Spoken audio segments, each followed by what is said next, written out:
Sepakatlah dia, investor A dan investor B, untuk transaksi jual beli di 30 September 2020 dengan settlement atau penyelesaian 2 Oktober 2020.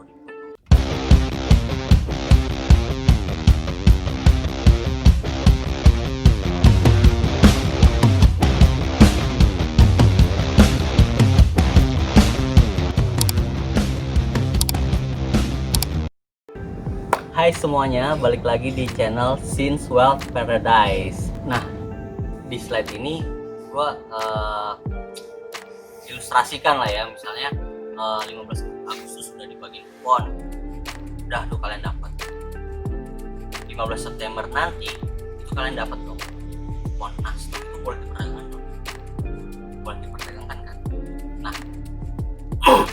ini ilustrasinya investor A ceritanya, jual nggak ya? Lagi pandemi gini, cash flow misalnya kalian gimana ya,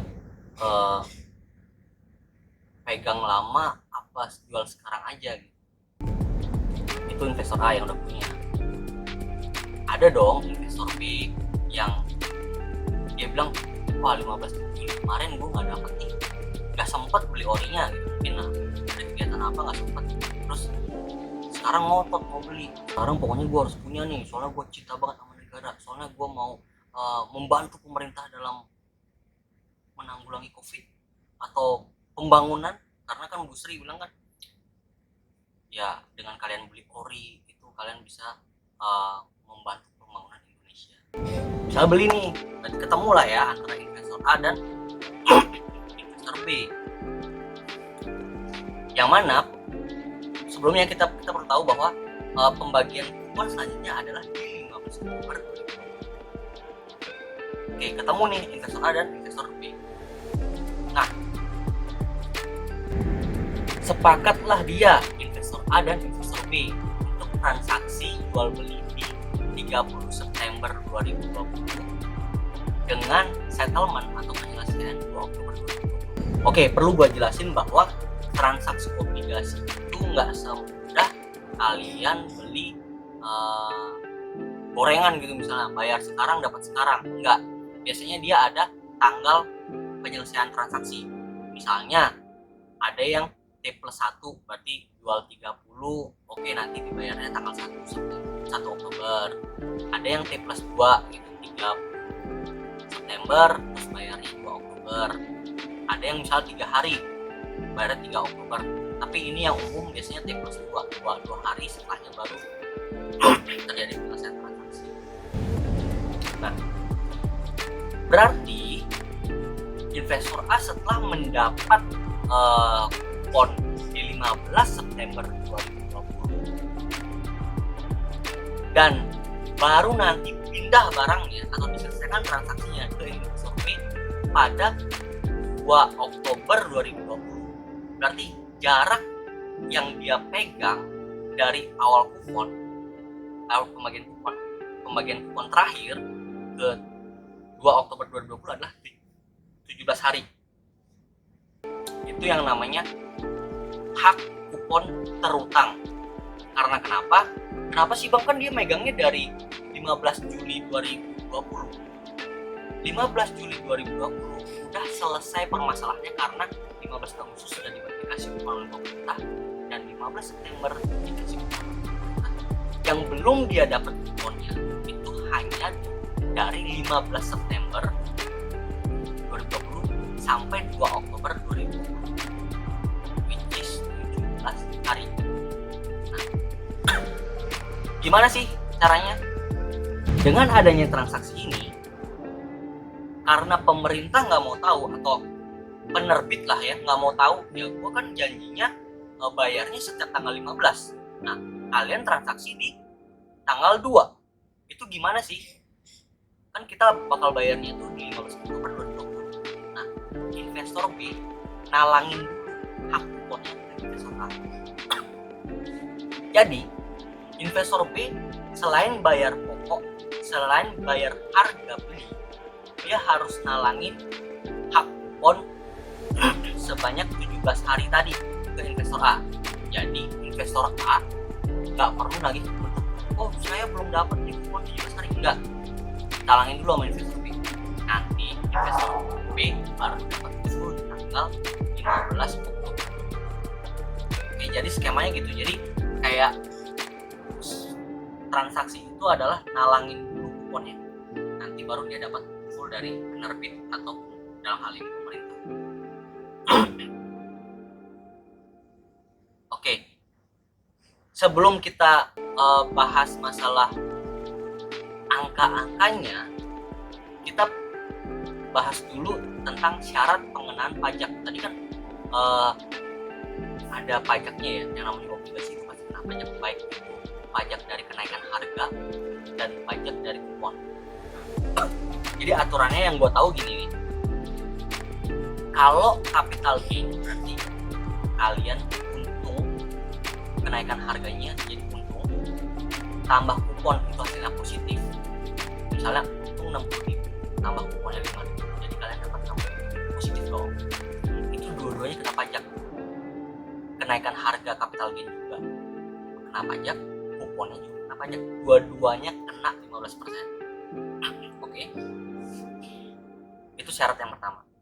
Yang kedua, kalau capital loss, misalnya rugi, kalian misalnya beli di 100 terus jualnya di 95, berarti rugi 50.000 dong. Tapi kalau ditambah dengan kupon terutang tadi masih untung, masih positif, maka tetap kena pajak, tapi yang kena pajak hanya kuponnya saja. Jadi kapitalnya nggak kena pajak. Ya iyalah, maksudnya udah rugi dikasih pajak, tapi masih kena pajak di kupon. Yang ketiga adalah kalau rugi capital loss juga ditambah dengan kupon, itu hasilnya masih negatif. Misalnya kalian beli di 1 juta itu nominal 100% gitu misalnya, terus turun, terus enggak, kuponnya juga nggak bisa nutup, kalian dapatnya misalnya total duit yang kalian terima 950.000, itu tidak kena pajak. Jadi syaratnya gitu ya.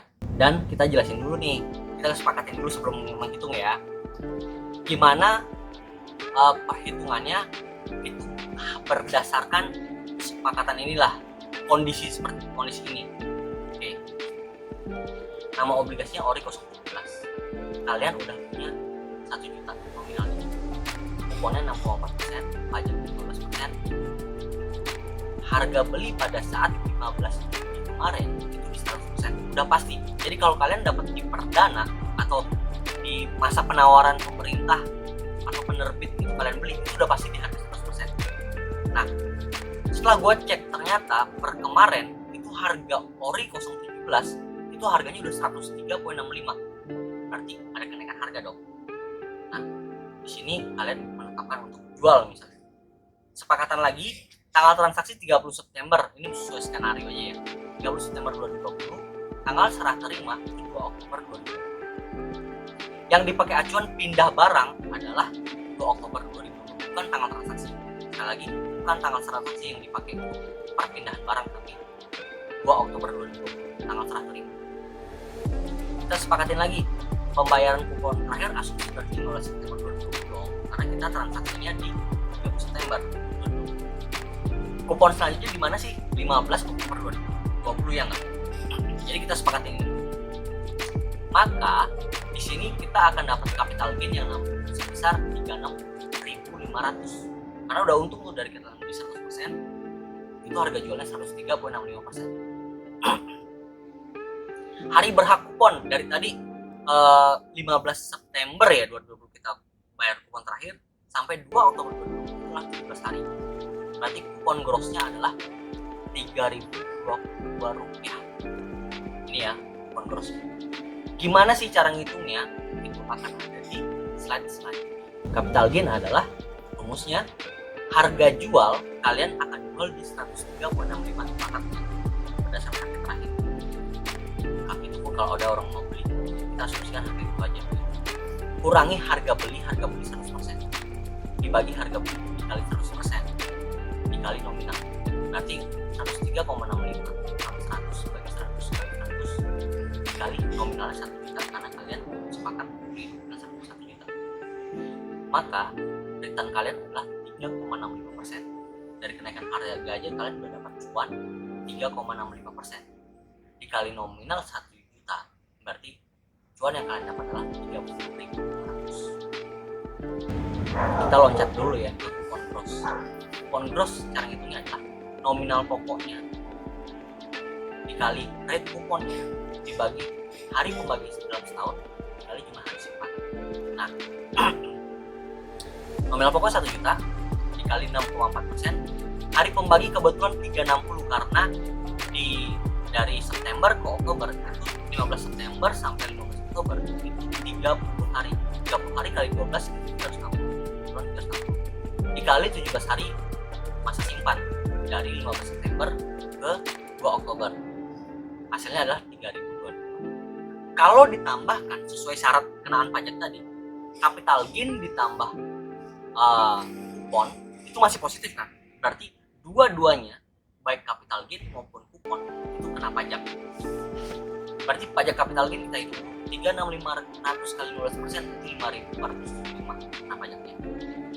Kupon juga sama dari 3022 kena pajak 15%. Berarti pajaknya adalah 453 rupiah. Oke. Nah, berarti overall nilai bersih yang didapat kalau kalian menjualnya nanti itu rumusnya adalah nominal otomatis kalian dapat dong dari pembeli investor B, nominal dapat, capital gain dapat, talangan kupon dari investor B juga dapat, dikurangi pajak dari capital gain 5.400 sekian, dikurangi pajak kupon 450. Jadi nilai yang bersih yang kalian dapat itu adalah 1.033.594 rupiah. Oke. Kalian yang awalnya kalian ngeluarin duit hanya 1 juta di 15 Juli 2020, pada saat penjualan kalian dapat duit 1.033.500. Nah, kalau dihitung dengan kalian dapat duit 1.033.594, berarti return secara persentase itu return yang kalian dapat itu adalah 3,36%. 3,36%. Belum lagi ditambah 2 bulan kemarin kalian dapat kupon dong. Kalian dapat kupon 4.500 bulan Agustus, 4.500 lagi bulan September 2020. Jadi secara total yang kalian sebenarnya dapat adalah 1.042.659. Jadi secara total ya 1.042.600 lah.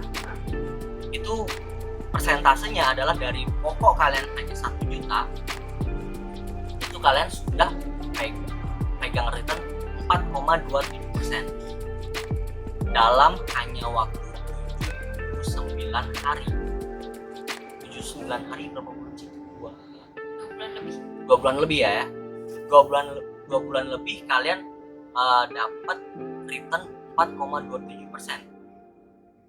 Ya kalian bandingin aja investasi mana lagi yang kira-kira dijamin negara dan aman itu dapat return 4,27% dari hanya 79 hari.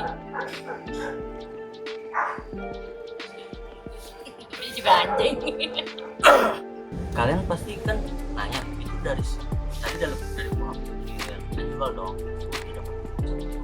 gimana kalau beli investor B? Nah, dari awal gue jelasin kalau misalnya at the end obligasi itu maupun harganya kayak gimana, harganya naik turun at the end itu akan balik ke par, akan balik ke 100%, akan balik ke 1 juta. Nah, ini si investor B beli di 1.300.000, 1.030.000, 1.030.000. Nah, nanti kan dia bakal dapat 1 juta. Rugi dong. Ya, misal kalian nanya kayak gitu. Nah, itulah uniknya obligasi. Nah, tadi di awal gue juga kasih bahwa obligasi karena ada harga maka munculnya yield obligasi atau imbal hasil dari obligasi itu sendiri. Nah, yang fix tadi penjelasannya di ORI 17 ini fixnya adalah kupon. Kupon mau kayak gimana pun fix kupon itu sampai jatuh tempo 2023 itu akan tetap dibayarin 6,4% dari pokok 1 juta, which is ya setahun ya 64 ribuan, itu yang kursi per bulannya 5.300 akan selalu dibayarkan seperti per rupiah, ya kan, akan selalu dibayarkan senilai 64.000 setahun atau 5.300. Tapi menariknya adalah investor bisa ambil opportunity di harga beli. Misalnya kalau dia misalnya contoh beli di, kita lihat di sini ya, beli di harga misalnya anggaplah ORI 017 ini karena suatu hal, mungkin karena market tidak mendukung, itu turun menjadi 95%. Berarti investor B akan mendapatkan pokok 1 juta dengan harga hanya 950.000. 950.000 pokok dia dan tetap dapat 64.000 setahun, maka dia akan mendapatkan yield 6,74, yang mana kalian 15 kemarin beli di harga 100 hanya dapat 6,4% aja. Itu kalau kalian kemarin 15 Juli beli kan. Tapi kalau investor B dia beli di 95%, dia akan dapat gross 6,3%, karena duit yang dikeluarin hanya 950.000, tapi dia tetap per bulan dapat 64.000. Jadi 64.000 dibagi dengan 950.000 itu hasilnya 6,3% yield gross. Lebih tinggi dong. Lebih untung ya beli di sekunder itu, mau beli pada transaksi dibandingkan beli pada penawaran hanya dapat 6,3. Nah, yield netnya juga lebih tinggi 5,3, yang mana tadi kita hitung kalau kalian beli 15 Juli itu hanya 5,44%. Nah, di sini lebih tinggi kalau dia beli di 90%. Tapi kenyataannya, faktanya adalah per data kemarin harganya udah naik 103,65 karena dia ngobrol banget. Ya udah, dia beli harus merogoh kocek sebesar 1.036.500, yang mana yield grossnya akan turun menjadi 6,17%. Jadi harga berbanding terbalik dengan yield ya. Kalau harga naik itu yieldnya akan turun 6,17% dapat yieldnya, yang mana kalau kalian beli di 15 Juli itu 6,4%, udah turun, udah dapat lebih kecil. Yield netnya juga lebih kecil, yang kemarin 5,44 kalau kalian beli. Kalau beli sekarang itu 5,7. Berarti investor B kalau menurut kalian masih akan bilang rugi dong, dia lebih kecil, yang mending beli kemarin. Ya kemarin dia katanya nggak sempat dan baru sempat beli sekarang. Kalau gue bilang mungkin investor B punya persepsi nggak rugi, karena kenapa? Dia masih tetap ngantongin 5,25%, which is di atas inflasi, mungkin di atas deposito. Jadi itulah yang namanya pasar. Kenapa pasar bisa terjadi? Kenapa pertukaran harga dan barang bisa terjadi? Kenapa jual beli bisa terjadi? Karena ada dua persepsi. Investor A yang ngerasa dapat return 3%, terus ditambah kupon-kupon yang sudah itu cuma 4% sekian, udah ngerasa cukup. Tapi investor B masih mau beli di harga 103,65. Mungkin aja ini obligasi karena saking bagusnya itu bisa naik jadi 105. Berarti investor B kalau dijual di 105 akan lebih untung lagi. Tapi setidaknya anggaplah dia pegang di 103,65 dan nanti itu harga turun terus sampai di jatuh tempo dibayar 100. Anggaplah dia skenario seperti itu, tapi dia masih megang yield karena dapat dari kupon ya 5,25%. Kalau dibandingkan dengan inflasi, dengan deposito, itu masih lebih tinggi kalau beli obligasi ori 017 walaupun di harga 103,65 itu sih. Nggak tahu.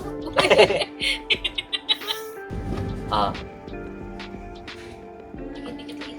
Sini sini apa sih? Sini. Itu sih sekilas perhitungan. Mudah-mudahan sih penjelasan gua nggak bikin kalian bingung. Kalau misalnya kalian bingung ya kalian bisa tanya aja di kolom komentar, gua bisa jawab secara tulisan di kolom komentar. Kalau kalian sudah ngerti hitungannya dan kalian misalnya mau jual, kalian bisa datang aja ke kemana kemarin kalian beli gitu. Misalnya 15 Juli kalian pesannya di mana? Di sini kan partnernya kalian udah bisa hubungi, ada Dana Reksa, NSB, Victoria, BRI, Danamon, Investri, banyak lah di sini. Kalian beli di mana kemarin, datang lagi ke sana, bilang Pak Bu saya mau jual obligasi saya, dan ya pasti diproses, dan angkanya itu kurang lebih sama perhitungan Excel 2 itu pasti nggak jauh beda gitu. Jadi kalian ada pembanding lah. Bagi yang mau beli ya juga datang di partner ini, datang aja misalnya kayak contoh di Bank BRI, mungkin datang aja ke cabang mana gitu, terus bilang mau obligasi, nanti dia akan mengarahkan ke wealth management namanya. Jadi mungkin diarahkan ke situ, nanti itu akan kalian bisa diproses lah sesuai dengan prosedur mereka. Gue nggak tahu teknisnya secara detail sih, dan ya sekian aja sih kalau menurut gue penjelasan dari gue. Mudah-mudahan, sekali lagi mudah-mudahan nggak bikin kalian bingung, karena ini mungkin ya terlalu teknis lah. Jadi tapi kalian bisa dapat penjelasan yang lebih lah dari video ini. Semoga kalian nggak bingung, semoga bermanfaat lah buat kalian, dan kita mungkin akan kembali di video selanjutnya yang mungkin akan membahas hal-hal lain tentang investasi. Kalau kalian bingung tentang video ini, ya tanya aja di kolom komentar. Oke, sekian dari gua, sekian dari Since Wealth Paradise. Bye semuanya, bye.